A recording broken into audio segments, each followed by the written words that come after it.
Assalamualaikum warahmatullahi wabarakatuh. Pertama, perkenankan saya mengucapkan selamat menikmati bulan Ramadan bagi yang menjalankan ibadah puasa. Semoga puasa kita menjadi investasi di yaumil akhir. Amin. Ketua Komite 4 Dewan Perwakilan Daerah Kiai Haji Amang Syafruddin LC. Oh, Kang Haji Amang. Ini pendakwah yang luar biasa di Jawa Barat, jadi saya kenal beliau. Dan seluruh anggota DPD Komite 4, anggota Komite 4 Dewan Perwakilan Daerah Republik Indonesia, dan seluruh jabat dari Bappenas, dan hadirin dan hadirat yang hadir pada rapat terbuka ini. Pertama, marilah sekali lagi kita naikkan rasa syukur kita kehadirat Allah Subhanahu wa taala, Tuhan yang Maha Kuasa, sehingga kita bisa hadir pada acara hari ini, rapat kerja bersama Komite 4 Dewan Perwakilan Daerah Republik Indonesia untuk membahas rancangan undang-undang Rencana Pembangunan Jangka Panjang Nasional 2025-2045. Sebagaimana yang telah disampaikan bahwa pada November yang lalu, tahun 2023, Presiden telah mengirimkan surpres kepada DPR untuk bersiap membahas rancangan undang-undang RPJPN 2025-2045 yang ditembuskan ke Dewan Perwakilan Daerah. RUU ini sebenarnya tidak terlalu banyak isinya, muatan normanya, maksud saya. Norma yang diatur hanya ada 20, dimasukkan di dalam 20 pasal. Dan hampir tidak ada norma yang dalam bentuk kewenangan yang sifatnya khusus. Jadi norma-norma yang diatur di situ lebih untuk mensinkronkan ya, rencana pembangunan jangka panjang nasional dan rencana pembangunan jangka panjang nasional di daerah, maaf saya. Jadi rencana panjang jangka panjang di daerah, sinkronisasi itu, dan itu kita muatkan di dalam undang-undang. Dan sekali lagi RUU ini menjadi mandatory kepada kami di Bappenas sesuai dengan Undang-Undang Sistem Perencanaan Pembangunan Nasional. Sebagaimana kita ketahui bersama bahwa pada tahun 2024 ini berakhirlah Rencana Pembangunan Jangka Panjang Nasional 2005-2024, dan itu adalah Rencana Pembangunan Jangka Panjang Nasional pertama sejak masa reformasi. Dan juga adalah tahun 2024 ini kita melaksanakan Rencana Pembangunan Jangka Menengah Nasional bagian yang terakhir dari 2019 ke 2024. Sehingga diperlukan undang-undang baru untuk menjadi pedoman panduan bagi segenap masyarakat, bangsa, dan pemerintah, semua stakeholder nasional dalam rangka menjalankan pembangunan sesuai perintah Undang-Undang Dasar, yaitu sebagaimana kita ketahui yang termaktub di dalam pembukaan Undang-Undang Dasar Negara Republik Indonesia tahun 1945 yang isinya adalah mengenai visi nasional yang jangka panjang, dan saya kira itu visi nasional yang sifatnya dengan tanda kutip abadi, yang melindungi segenap tumpah darah Indonesia, mencerdaskan dan memajukan kesejahteraan umum, mencerdaskan kehidupan bangsa, memajukan kesejahteraan umum, dan ikut serta di dalam membangun ketertiban dunia, perdamaian dunia. Jadi 4 visi nasional yang termaktub di dalam Undang-Undang Dasar itu kemudian harus memiliki landasan-landasan tindakan dalam frame waktu tertentu. Maka di dalam Undang-Undang Sistem Perencanaan Pembangunan Nasional dikenal apa yang disebut dengan rencana pembangunan jangka panjang. Setelah rencana pembangunan jangka panjang nasional dengan periode selama 20 tahun itu diturunkan ke dalam rencana pembangunan jangka menengah nasional setiap 5 tahunan. Nah, jadi urgensi dari rancangan undang-undang ini adalah untuk melanjutkan pembangunan yang didasarkan pada Undang-Undang Dasar. Jadi siapapun penguasa, pemerintah kepala daerah, dan juga dari sisi legislatif, ya, yudikatif, semua matra pelaksana dan pengatur penyusun peraturan di tanah air akan mengacu kepada rencana pembangunan jangka panjang nasional ini.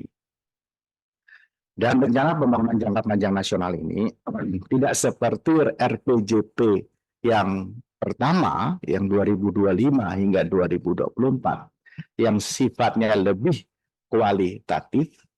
Kita hari ini mendesain RPJPN itu lebih kuantitatif. Ada banyak alasan mengapa disebut dengan kuantitatif, terutama agar targeting itu benar-benar dapat diukur dan kemudian kita hitung kapabilitas dari kita untuk mencapai target tersebut. Itulah maksud dari rancangan undang-undang ini. Dan di dalam rancangan undang-undang ini yang terdiri dari 20 pasal itu, sesungguhnya bersamaan dengan itu ada lampirannya. Nah, lampiran itulah yang berisi substansi dari rencana pembangunan jangka panjang nasional. Karena itu, kalau kita membahas mengenai rancangan undang-undang ini, memang tidak hanya 20 pasal di dalam undang-undang itu, tetapi juga lampiran-lampiran yang menjadi bagian tak terpisahkan dari rancangan undang-undang tersebut.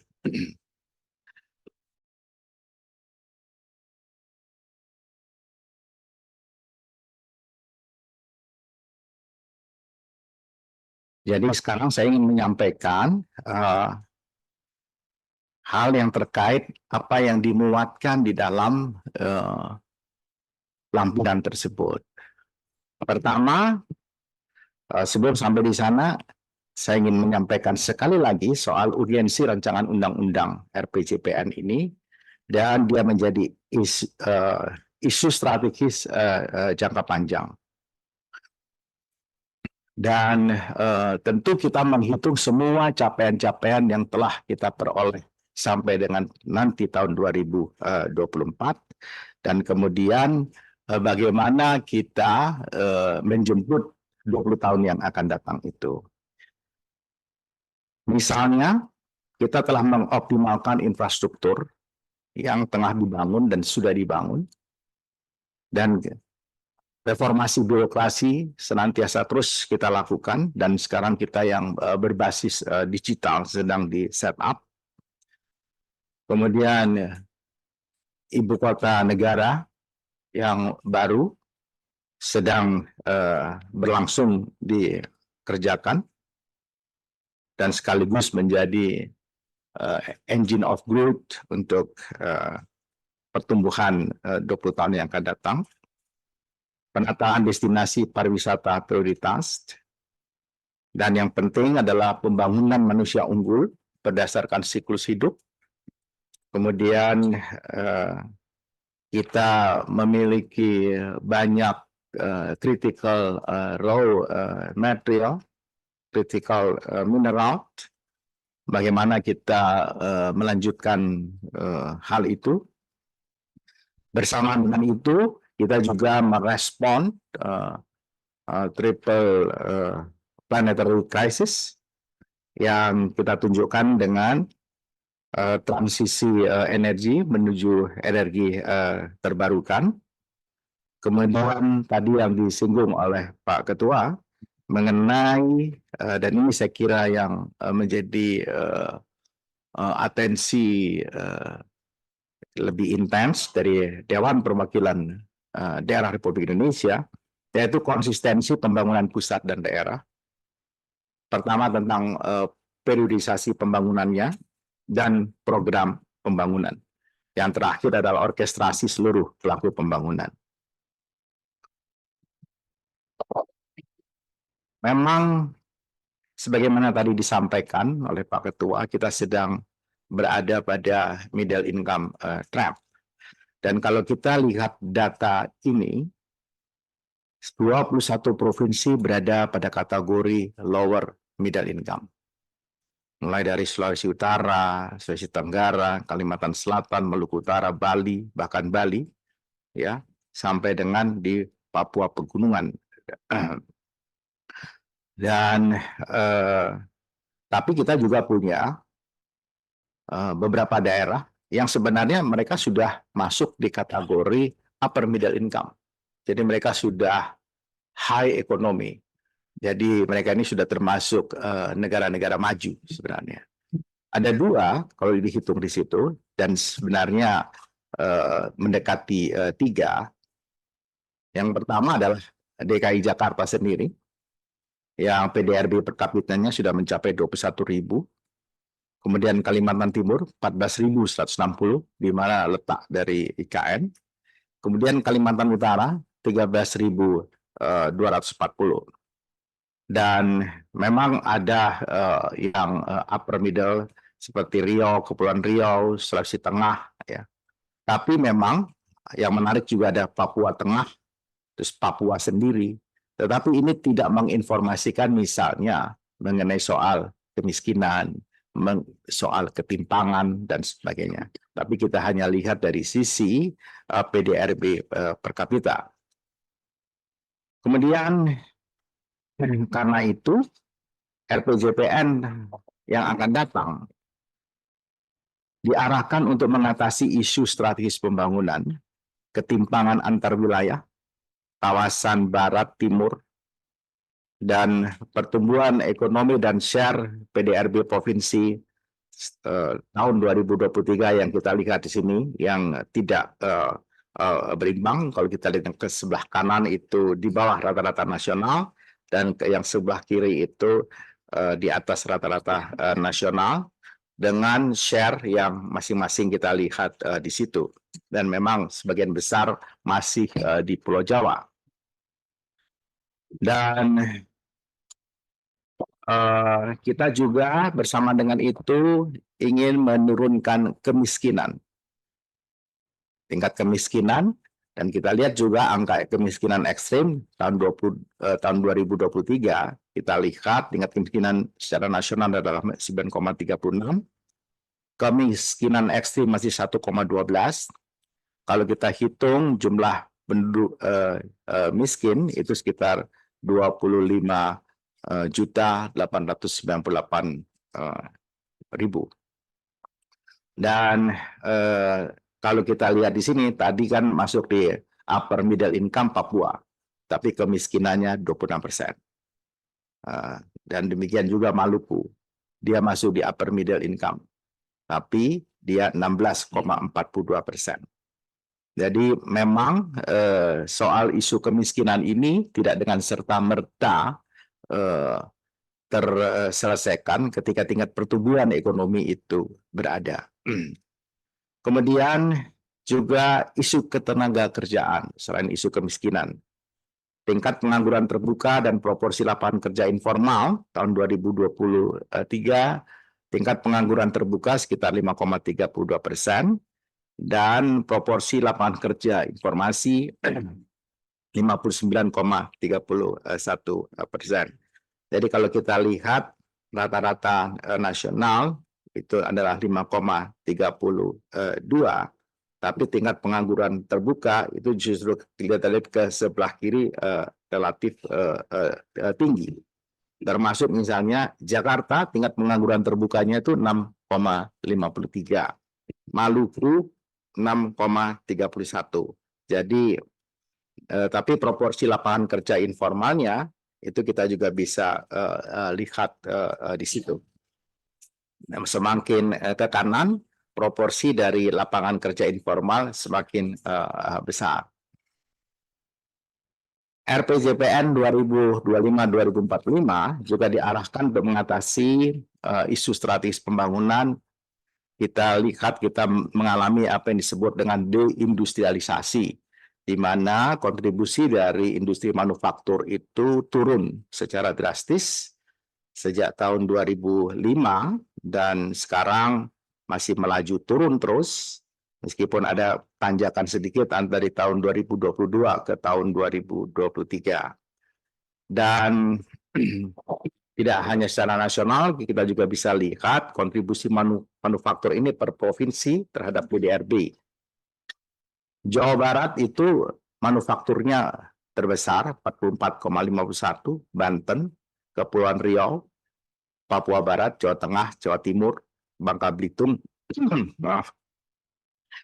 dan demikian sampai kemudian yang rendah dari DKI sendiri 14,2, di bawah 20%. Kalau kita lihat dari Sumatera Selatan itu sampai ke bawah itu di bawah 20%.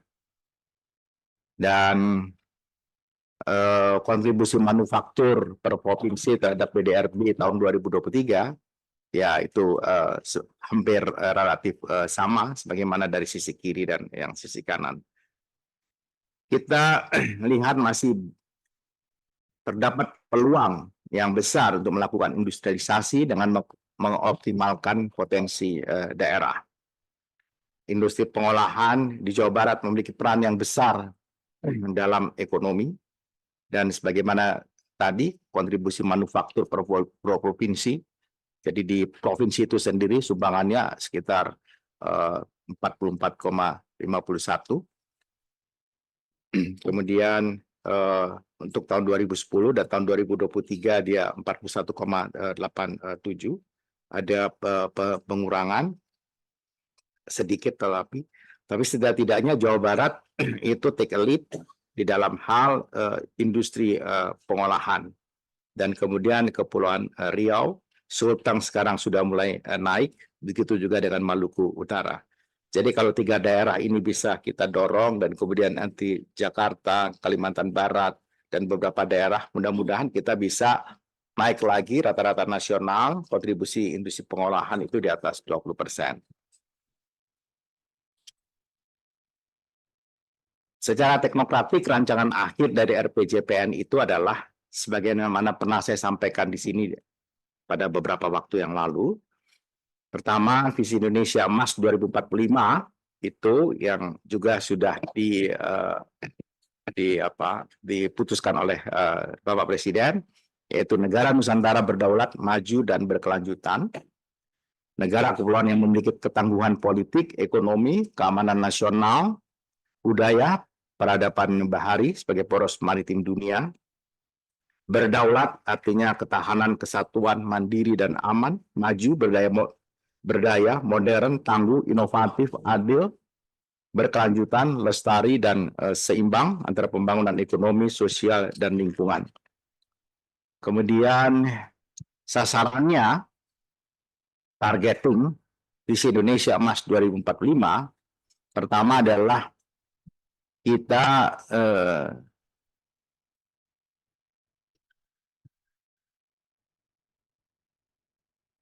pendapatan per kapita setara negara maju.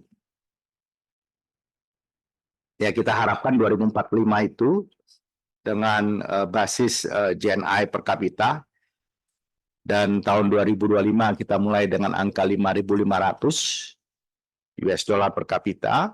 Pada tahun 2045 kita bisa mencapai mudah-mudahan 30.000. Dan pada waktu itu kontribusi PDB manufaktur kita, industri pengolahan terhadap PDB, itu kira-kira sekitar 28%. Indonesia pernah mencapai di atas 30% di masa Orde Baru. Dan kontribusi sektor maritim diharapkan bisa naik 2 kali lipat. Yang kedua, kita berharap kemiskinan bisa ditekan turun. Dan yang paling penting adalah rasio Gini. Nah, Gini rasio ini penting karena itu yang akan menunjukkan apakah seperti tadi di beberapa daerah PDRB per kapitanya tinggi, tetapi tingkat kemiskinannya tinggi. Itu pasti indeks Gininya kurang baik, dia mendekati angka 1. Kemudian kontribusi PDRB kawasan timur Indonesia itu diharapkan bisa naik menjadi 28,5%. Hari ini adalah 21,5%. Kemudian yang ketiga, berdasarkan Global Power Index, kita masuk ke 15 besar dunia. Kemudian Human Capital Index kita yang sekarang 0,54 bisa naik menjadi 0,73. Intensitas emisi gas rumah kaca, sebagaimana kita ketahui bahwa kita juga punya sasaran untuk net zero emission pada tahun 2060, ya. Mudah-mudahan kita bisa capai lebih cepat, dan pada tahun 2045 itu kita menghitung targeting di angka 93,5. Inilah yang saya sampaikan bahwa RPJP yang 2025 ke 2045 itu penuh dengan angka-angka kuantitatif, Pak Ketua, dibandingkan yang sebelumnya. Dan kerangka pikir pembangunannya adalah sebagaimana yang tadi di depan saya sampaikan secara garis besar, diturunkan dari visi abadi yang ada di dalam Undang-Undang Dasar. Kemudian kita tentu harus memperhitungkan lingkungan strategis, baik apa yang terjadi di perubahan global, perubahan iklim, kemudian apa yang kita miliki, kemudian termasuk capaian-capaian pembangunan yang sudah ada. Dan itu kita turunkan ke dalam 5 sasaran tadi, yang di dalamnya ada 8 misi pembangunan dengan 17 arah pembangunan, ada 45 indikator utama pembangunan. 8 misinya adalah terdiri dari transformasi Indonesia, yang berisi transformasi sosial, ekonomi, dan tata kelola, yang dilandaskan pada supremasi hukum, stabilitas dan kepemimpinan Indonesia, ketahanan sosial budaya dan ekologi. Kemudian tentu diperlukan kerangka implementasi transformasi. Dalam hal ini kan untuk bagaimana capaian-capaian itu diletakkan, atau di mana sih kegiatan-kegiatan pembangunan itu diletakkan. Tentu saja adalah di daerah. Maka pembangunan kewilayahan yang merata dan berkeadilan itu menjadi kerangka implementasinya. Sarana dan prasarana yang berkualitas dan ramah lingkungan, dan tentu kesinambungan pembangunan. 8 misi ini disusun dengan ada 17 tujuan pembangunan. Tadi di dalam transformasi Indonesia ada transformasi sosial, transformasi ekonomi, dan transformasi tata kelola. Dengan tujuan, kalau transformasi sosial, kita berharap kesehatan untuk semua, jadi universal health coverage itu mudah-mudahan bisa kita capai. Pendidikan berkualitas yang merata, perlindungan sosial yang adaptif. Ini termasuk kalau kita bicara soal BPJS, asuransi kesehatan, dan kemudian belanja-belanja sosial di dalam fiskal kita. Kemudian transformasi ekonomi, ini kuncinya adalah impact inovasi, penerapan ekonomi hijau sebagai kesertaan kita terhadap mengatasi triple planetary crisis tadi, transformasi digital, integrasi ekonomi domestik dan global, perkotaan dan pedesaan, dan tentu diperlukan regulasi dan tata kelola yang berintegritas dan adaptif. Tadi saya sampaikan ini dilandaskan pada supremasi hukum, kemudian ketahanan sosial dan ekologi, dan kemudian diimplementasikan di daerah dan melalui sarana prasarana yang berkualitas dan ramah lingkungan dan berkelanjutan. Ada 20 upaya transformatif super prioritas. Pertama, saya akan bacakan aja yang penting. Pertama, kita ingin meletakkan wajib belajar tidak lagi 12 tahun, tetapi 13 tahun. 13 tahun itu dari dari PAUD. Dari PAUD, dari sekolah, jadi sekolah. Ya, prasekolah. Prasekolah jadi PAUD ya namanya.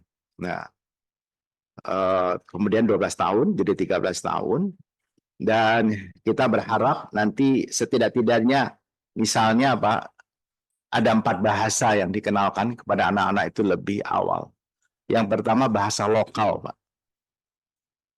Bahasa lokal itu kan bahasa Sunda itu lama-lama nanti bisa hilang, Pak, kalau nggak diajarkan dengan baik. Jadi bahasa daerah. Bahasa lokal, karena bahasa lokal itu akan erat kaitannya untuk mempertahankan kebudayaan, cultural, jangan sampai terjadi cultural shock gitu, langsung pindah nggak karu-karuan gitu. Jepang itu contohnya, mereka tetap menjaga itu. Kita lihat huruf-huruf Jepang, bahkan China dan seterusnya. Dan yang kedua adalah bahasa nasional, tentu. Yang ketiga adalah bahasa internasional, bisa bahasa Inggris, bisa bahasa Arab, dan seterusnya. Kemudian yang keempat adalah bahasa digital. Dan ini sudah bisa dilakukan oleh anak-anak bahkan dari jauh lebih baik daripada generasi yang sekarang. Yang kedua, dalam transformasi sosial ini yang penting adalah sehat, Pak. Kesehatan ini promotif dan preventif itu akan kita kedepankan. Investasi pelayanan kesehatan primer itu menjadi penting. Penuntasan stunting, eliminasi penyakit menular dan penyakit tropis, terutama TB dan kusta. Ya, ini penuntasan stunting ini nanti saya ada rapat stunting dengan Pak Wapres. Ini cara mendekati stunting dan memahami stunting itu juga berbeda-beda, Pak Kang Kiai. Kang Kiai ini kalau soal stunting, Kang Kiai, ajaran Quran itu jelas, Pak. Itu 30 bulan. Jadi 30 bulan itu. Dan sebenarnya stunting itu memang harus diintervensi sejak wanita atau perempuan itu sebelum menikah, sampai kemudian menikah, dan kemudian mengandung, dan terus sampai melahirkan, dan kemudian di salah satu ayat saya bisa bacakan itu. Subhanallahsyaitonirrajim. Wa waisyainal insana biwalidahi isana hamaluthu umuhu kurha wa wadu'atuhu kurha wa hamluhu wa fisaluhu salasuna syahra. Nah itu, ini yang bukan surat Luqman, Mbak. Ahqaf. Kalau Luqman mirip itu juga. Nah itu rentetannya jelas itu. Bahwa 30 bulan, dan setelah itu baru arba'ina itu. Balaghu arba'ina. Nah, itu 40 tahun. Mungkin di situ The Beatles mengatakan life begin at 40. Dan itu setelah 40 tahun dia berdoa. Nah, jadi kesehatan ini menjadi penting, Pak. TB, kusta, penyakit tropis menular, eliminasi kita ini luar biasa harus kita lakukan. Kita sudah pernah merdeka dari kusta tahun 80-an, tapi sekarang kita menjadi nomor 3 di dunia dan TB nomor 2 di dunia. Kemudian penuntasan kemiskinan. Jadi transformasi sosial sebenarnya jauh lebih penting. Kemudian ekonomi, di sini kita ingin lebih menekankan inovasi dan industrialisasi. Kemudian untuk super prioritas di dalam tata kelola adalah lembaga tunggal pengelola regulasi transformasi manajemen ASN. Kemudian ketahanan energi dan air serta kemandirian pangan. Kemudian supremasi hukum, mudah-mudahan kita bisa bikin single prosecution system, Pak. Jadi sistem untuk penuntutan itu tunggal, Pak. Misalnya kita kembalikan lagi penuntutan itu oleh kepada kejaksaan sebagai advokat jenderal. Tapi memang tidak semua setuju dengan seperti ini karena sekarang itu ya seperti kita tahu. Jadi kalau kita bisa kembalikan jauh lebih baik. Kemudian industri pertahanan kita juga bisa menjadi bagian dari value chain industri nasional. Yang tak kalah penting adalah perencanaan dan fiskal. Kapasitas fiskal kita tentu harus menjadi semakin lebih kuat lagi. Dan sebagaimana saya sampaikan tadi, dalam rangka kerangka kelembagaan, maka orkestrasi pembangunan nasional dan daerah itu menjadi penting. Perspektif pembangunan kewilayahan dan sarana prasarana dasar, ya, dan kita memberikan tema pada pulau-pulau secara lebih khusus, ya, sesuai dengan kapasitas yang ada di masing-masing berdasarkan peran dan pencapaian jangka panjang pada wilayah itu. Kemudian pedesaan dan daerah afirmasi tentu akan menjadi salah satu perspektif pembangunan kewilayahan dan sarana prasarana dasar. Kemudian RPJP 2025 sampai 2045 ini, bagian yang terpenting nanti adalah RPJMN 2025-2029. Jadi saya kira saya mau berhenti di sini karena kita sedang bicara mengenai RUU RPJP 2025-2045. Demikian dari saya dulu. Terima kasih. Assalamualaikum warahmatullahi wabarakatuh.